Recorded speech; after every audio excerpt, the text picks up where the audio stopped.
Marcelino qui règle ses comptes avec l'OM et ses supporters, le Real Madrid qui s'inquiète sérieusement pour Kylian Mbappé et Zinedine Zidane qui évoque son avenir. C'est le programme du journal du foot numéro 1389.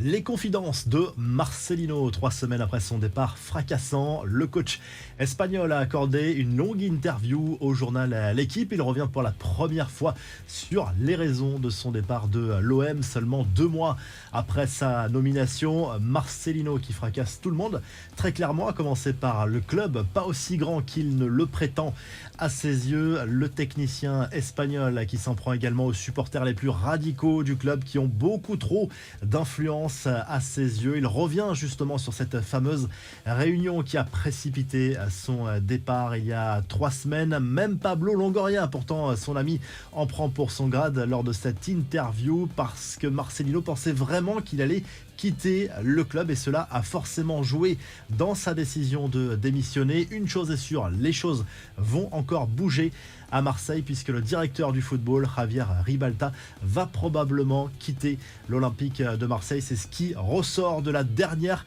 réunion avec Franck McCourt. Le Real Madrid se pose de sérieuses questions sur Kylian Mbappé. Selon le journal Sport, les révélations de Daniel Riolo sur la vie nocturne supposée plus débridée de l'attaquant parisien n'ont pas échappé aux dirigeants merengues.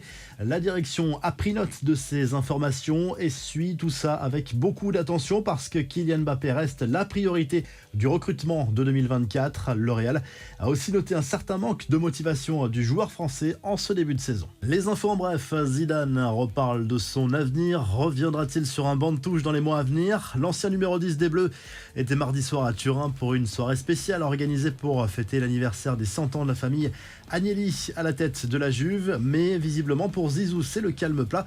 Pour l'avenir, je n'ai pas de nouvelles maintenant. Je suis avec la famille et on verra plus tard, a simplement lâché l'ancien coach du Real Madrid au micro de la Sky qui voulait savoir si une arrivée à la Juve était possible.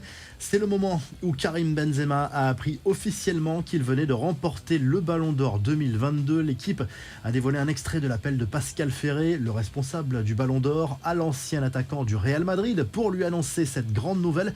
On sent un moment de flottement pour Benzema qui marque un temps d'arrêt avant de répondre.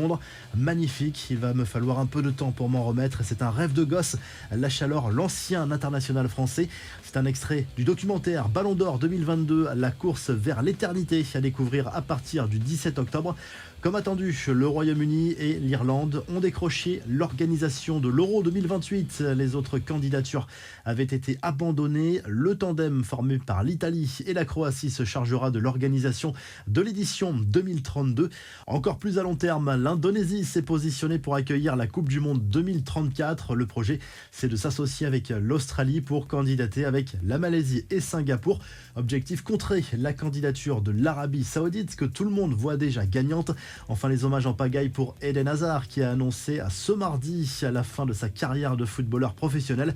Kylian Mbappé notamment lui a adressé un message sympa sur les réseaux sociaux saluant un grand joueur. La revue de presse en Espagne, le journal Sport consacre sa une à Ferran Torres qui a rejoint sa sélection cette semaine pour les matchs contre l'Écosse jeudi, puis à la Norvège dimanche dans le cadre des éliminatoires de l'Euro 2024. Il revient notamment sur son mercato estival et parle de ses ambitions XXL avec le Barça pour le futur. Et en Italie, la Gazzetta dello Sport propose notamment une interview de Benjamin Pavard, recrue estival de l'Inter Milan, et évoque par ailleurs l'arrivée de Pippo Inzaghi sur le banc de la Salernitana, actuellement 19e de Serie A et donc relégable. Si le journal du foot vous a plu, on n'oublie pas de liker et de s'abonner et on se retrouve très rapidement pour un nouveau journal du foot.